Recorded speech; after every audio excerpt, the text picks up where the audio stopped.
off last week, but where we had started at was on the bear.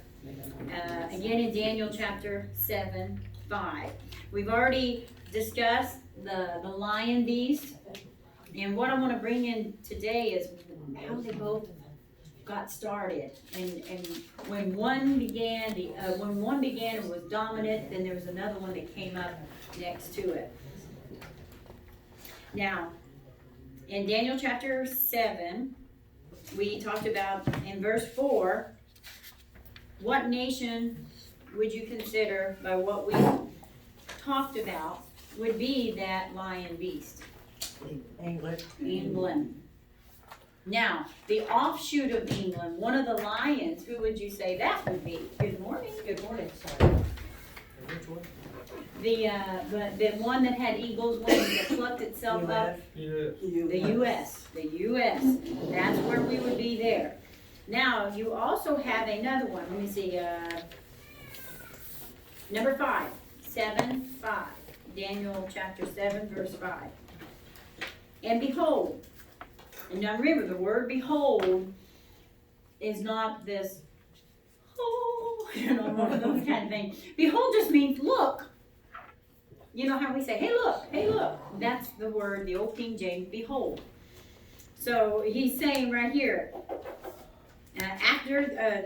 and behold, and look, another beast, a second, like to a bear. And it was raised, let me get it right. And it raised up itself on one side, and it had three ribs in the mouth of it, between the teeth of it. And they said thus unto it, what? Arise, devour much flesh. Okay, now that's where we're going to stop. Arise and devour much flesh. Now I put this little sign back up there showing you in December 7th, 1918. Now also in 1917 was the Declaration of the Balfour, where Balfour in England, he made up this thing that let's give the homeland of Israel back to the people of the land. Later on, they used that in the 1948 Declaration of Israel as a nation, and they said, give the land without a people to a people without a land. Where were the Jews at before? Now, in the late 1800s, with Herzl and all the others, they began to come back to Israel. The Jews did. And that's when they began to come back to the homeland, making Aliyah, where they go back to the homeland. But there was nothing there. Do you know what Israel looked like? You know, even Mark Twain, who was a Jew, his name is not Mark Twain. Samuel Clemens. Samuel Clemens, he is a Jew. And when he wanted to go make the Aliyah back to the homeland, he goes there and they go out and they ride out. And he said, what kind of a land is this? This is a desolate, dry, barren wasteland. Now, in the prophecy, it says that when the Jews are not in the land, what happens to the land? It dies. But when the Jew returns back to the land, what happens to the land? It blossoms as a rose. There's prophecy. I don't have all those written down, but you can go and Google different aspects of that. What I'm saying, I should have went ahead and had this, but I didn't know I was going there. That when Israel returns to the homeland, it will begin to blossom as a rose. The fields will come out. In other words, people were on that land at that time, and guess what? They could not make it produce anything. It was a dry, waste, barren land. It never worked out for anybody who tried. So when England had the rule over Israel at that time, so in 1917, when the Balfour Declaration, they put it forth that they were gonna allow the Jews to come back to their homeland. That's what they were gonna do. Now, now listen what that date was, 1917, that's why it's so, this prophecy was fulfilled at that time. Because notice in chapter 7, verse 4, the first was like a lion. Okay, now this is an established nation. And then what it say on verse 5? And look, another beast, a second like a bear. So in 1917, because I'm sorry, but it's all about Israel. When they stood up and publicly proclaimed that now we're going to allow the Jews to come back and settle into this land, because you know what, they even knew that God has said that this land will not prosper unless it's the Jews doing it, period. I know Gentiles, Protestants, Christians, nobody likes to hear that, but it's true. So when they came back, now let me go ahead and start reading about what happened. Russia, before it was known as the USSR, was held by, I'm trying to see the Tsar. Let me see his name. I've got it wrote down here because I'm going blue, right? The Tsar Nicholas II. That's who ruled Russia during that time. Prior to 1917, prior to when Vladimir Lenin stood up and rose up the Marxist nation of trying to get people to socially go against the government. They rose up what they called in a revolution against the Tsar. And at the time, before the Russia, this is just amazing. This is all Google. I pulled every bit of this stuff off on Google, so it's not like top secret information.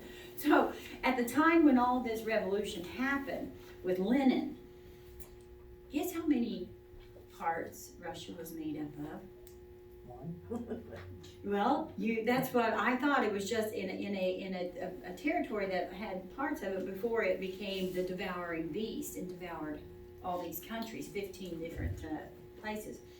But Russia held hold of, and that's what Google even says, had held hold of 3 nations. Now, what did that prophecy just say? And a beast, like to a bear. Now the bear is what? Russia. And it raised up itself on one side, and it had what? 3 ribs in the mouth of it. Now between the teeth of it. Now they said unto it, now it's talking about some outside source is saying to this nation that's holding on to 3 nations, arise and devour much flesh. And what happened when they declared Lenin to take over this nation of Russia, withholding the 3 nations in it? And they declared that this is now going to be what? The USSR. And guess when that happened? 1917. Now tell me that's just coincidental. Somebody please tell me that's just a coincidence. At the same time when Jews are being allowed to go back to their land, that same time England tells them that they can do this, and England says, I'm going to stand behind you. You see this? At the same time, what just rose up as a nation? The USSR. The same time. You see, this just all couldn't have happened by chance. Now, after that union, the USSR was stated as being a nation, I guess you call it, from 1917 upon that declaration to 1991 when it was broken up. It stretched from the Baltic and Black Seas all the way to the Pacific Ocean, the USSR did, consisting of 15 Soviet Socialist republics. I can't pronounce most of them, but some I can. Armenia, Azerbaijan, Belarus, Belarus.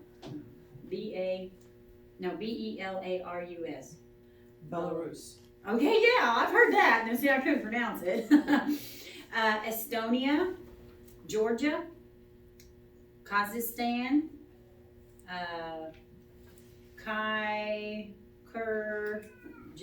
whatever. That's Kyrgyzstan. I don't know what that is. What? Kazakhstan. Is that what that is? Yeah, see, I don't even know that one. And Latvia, Lithuania, Moldova, is that some? And Tajikistan,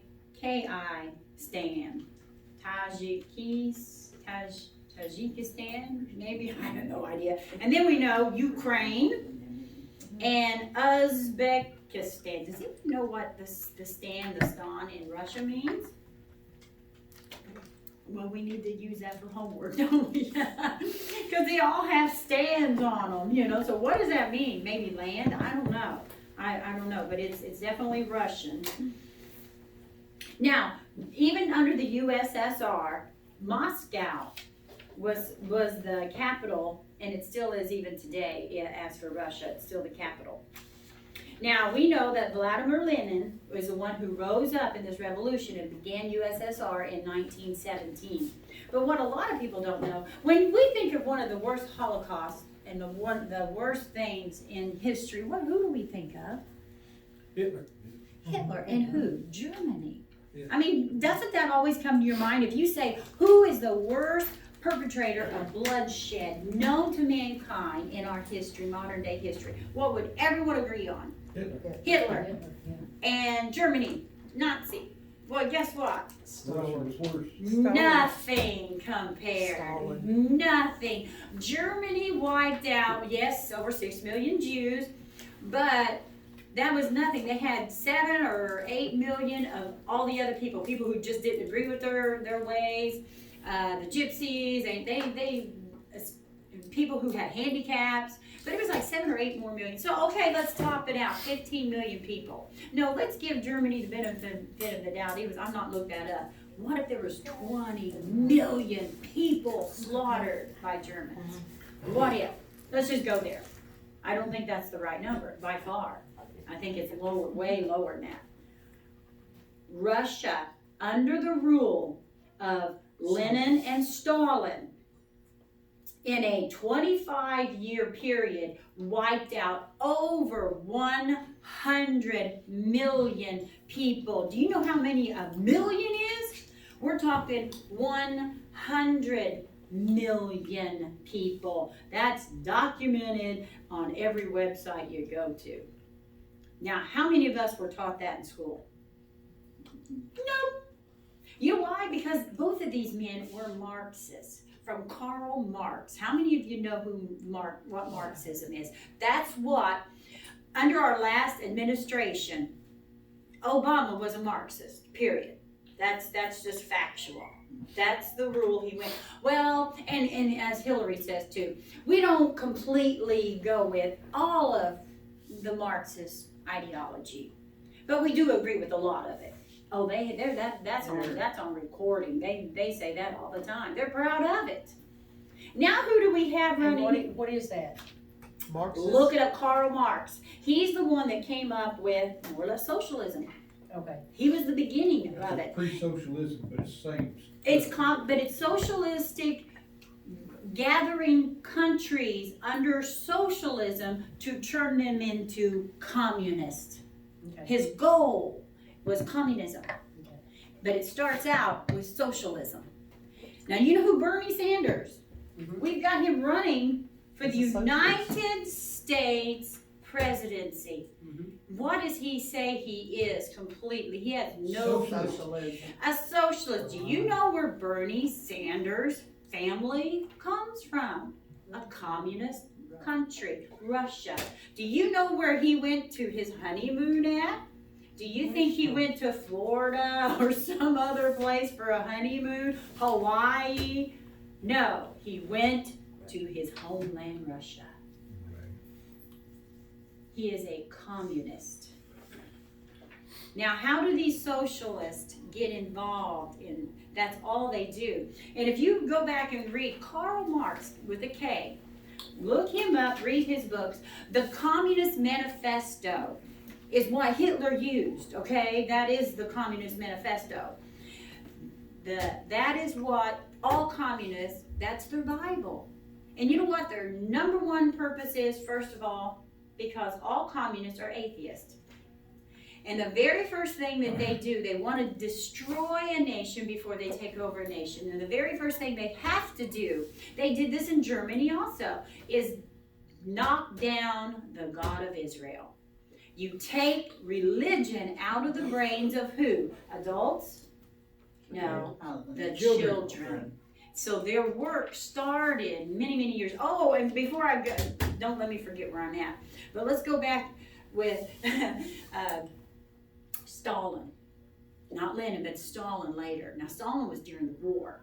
Do you know that there's video things that you can go on YouTube and stuff and look at Stalin entering into off of a big boat with his little political stuff, handing out big shipments of his new school supplies, his school curriculum. He brought it all into the native language of the Iranians, the ancient Persia. And what's happening to our children? Now, do you know what was in that propaganda?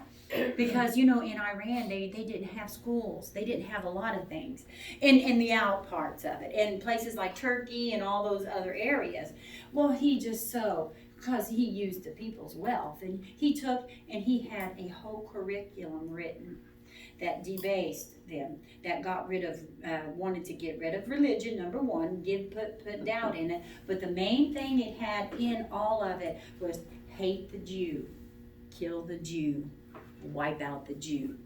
Now, do you know that Muslims and Jews lived together peacefully all those thousands of years? When did all the hatred start? After Stalin came in and brainwashed who? Children in the 1930s. Okay, so that started in the 30s. Those people were adults in the 40s and 50s. Then they had children. Then up came the uprise of Islamists. You see what I'm saying? Do you see the pattern here? Who started it? Was a Russian from the Bear that put a seed in children by starting schools and corrupting the children at an early age. You see this? Mhm. This same socialistic ideology that gets in there and wipes out God from children is the same people that's running our country today with the curriculum in public school systems. Do you know, finally, after all the stuff that came out with we're not even going to the others. Like I told you, I've already seen what they've done to the kindergarten, first and second grades. But third grade, because they don't bring their books home. You know that 4 years ago, it was integrated throughout their whole system. They don't have a sex ed class anymore. Parents don't know that. Grandparents especially don't know that. It's gone. Why? Because they integrated it into every single subject. That a third grader took his phone and took a picture of his health book that shows anal sex No. and how to protect themselves. Third grade. The woman on the news that was talking about it, What was that? she goes, well, it's in our curriculum here. It's in here. Parents don't know this because you don't go to school and open your child's book. You are not allowed to bring the books home. But anyway, the news lady that was on there, she goes, now stop and think about this. She goes, if I were to walk out to a child's playground with this picture from a third grade health book, they would arrest me. And this is what the children are learning in third grade. But behind the closed door, the teachers, by our federal government, has to keep. That's why there's cameras in the hall and not in the classrooms. And there was one, they just told about it, they're made to do it, the teachers are made, that's why a lot of teachers are dropping out. If you don't They're go made to to your teach parent this. teachers meetings and ask to see what your child. They won't put in, show they you still those. will say, well, They bring home. Yeah. They bring this home is sheets what, to yeah, work they'll with. bring a sheet and this Sheets. is what your child. Or go on the tablet or whatever that they have that is a specific question and answer thing. But you, as parents, do not see textbooks. No, we don't. We You really know? don't. And how many parents, even if they did, would actually sit down and look at it? And now here's the thing is that, I'll tell you this. We had to do a small portion of what the teachers get trained with because as school bus drivers, just a small portion. And the whole thing was on LGBT, their rights, discriminating against them. And I mean, that's what our That's in whole Jackson training County. was. That's Jackson County. And these kids federally have the right to go in whichever locker room they choose and participate in any function in that locker room and on the sports field you that they can't want say to. anything. If they can go shower, boys can go shower with your daughter if they say they're a little girl. Yep. And this is taught in this county because it's everywhere. It's a federal law now. Because they get federal funds. Yeah, they get federal funds, so this is what they have to teach every single teacher, and every But- single teacher has to sign papers that they will go by the book. And if they are not doing what they're being told to do, like so many of the last 5-6 Gone. years have said they don't want to do this, they don't want to teach Why this. it's hard to Then get they tell them, teachers. no, I'm sorry, but you're not a good fit. didn't want to marry. My them. son- What about taking pictures of some of this stuff and spreading it? Well, they Like did, a they kid. did, it's on there, but they take it off. You know, Google took it off, YouTube took this off. They've got parents that you have to go to their certain websites to get this stuff. Because Facebook has a thing that they will not show it. They will not. Because they don't want you to know what they're demoralizing your children with. And it started, this is the way the world has gone. Satan has never changed his tactics, ever. To even get into the training programs, you have to have an account set up with the schools.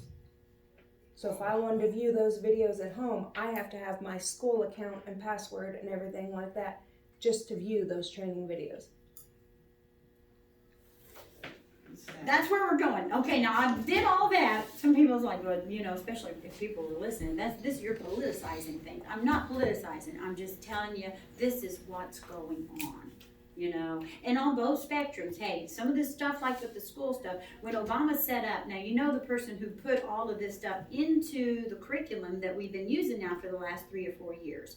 He is a homosexual who also had molestation and rape charges against little boys dropped against him.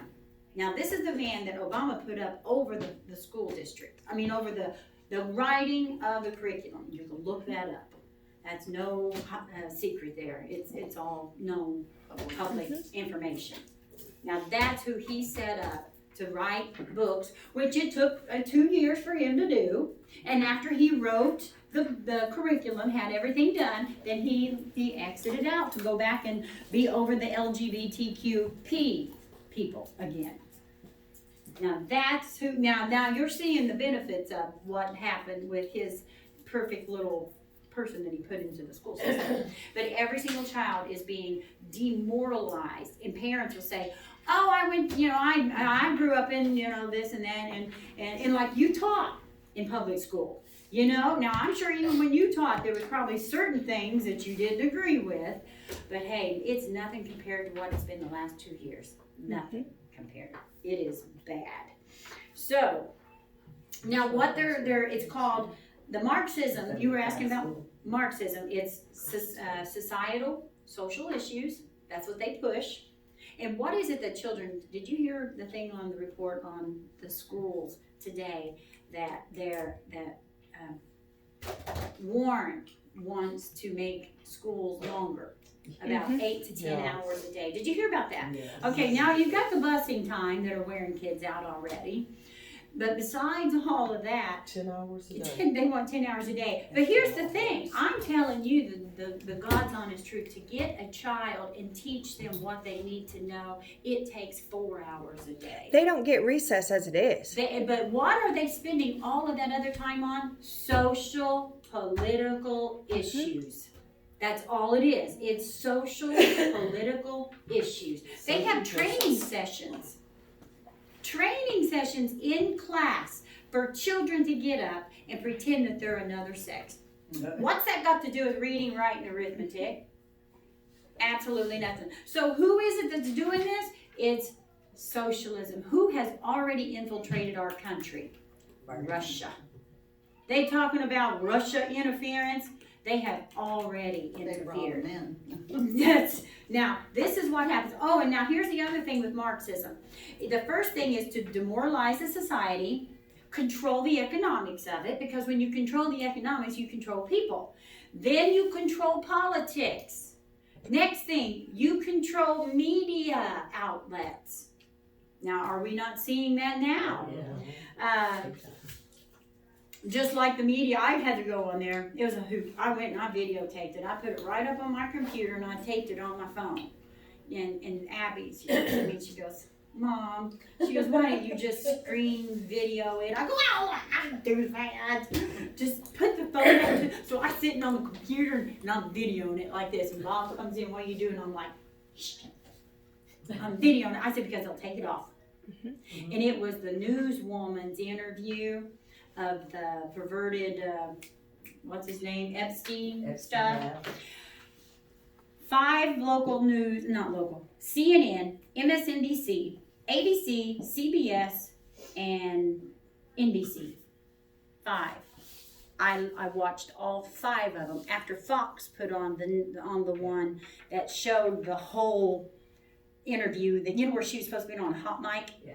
Did you guys watch? Did anybody who has not seen that yet? Yeah. It's a news lady. She's like, I had all this 3 years ago, and they would not let me put this on. The sex predator, you know, Jeffrey Epstein, and it said, and she names them off. Not only Prince Andrew, she says Clinton, and what's the other guy's name? He's another politician. But anyway, you go back and watch 5. So I go back on there and I videoed that whole thing because it will be all taken off. Facebook has already said Friday night that they will not allow any post that has anything on that woman's telling about Clinton being part. Clinton made 37 trips on Epstein airplane, 17 going straight to Africa, where the babies were taken out of Africa and onto that plane. 27 trips, 17 of them were gone to Africa. Now, that's Bill Clinton. Okay, now, and that's fact. They know it. But I watched 5 different episodes of them doing it on, the episodes of each news I just named off. And guess what they did? When she's talking about it and she goes, I had all this stuff. Prince Andrew. And then right before she says Clinton, it's gone. It skips and goes back over to the end of the interview. All 5 major networks took out Clinton and the other guy's name. Now, tell me you're not being brainwashed.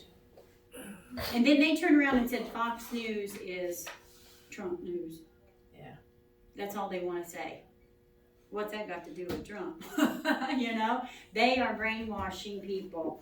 This is where Marxism starts. The other thing that they began in the 1930s with the Communist Manifesto and Marxism, it began, and I'm not here to defend or put anything down, but he is the one who began the labor unions.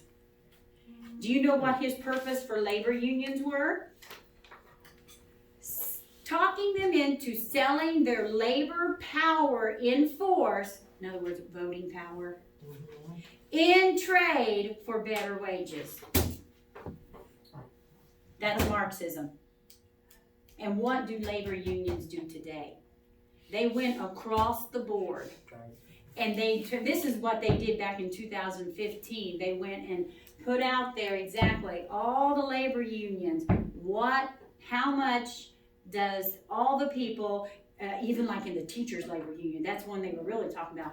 It was only a 0.0 something other percent of the money that was raised in labor unions went to a conservative party.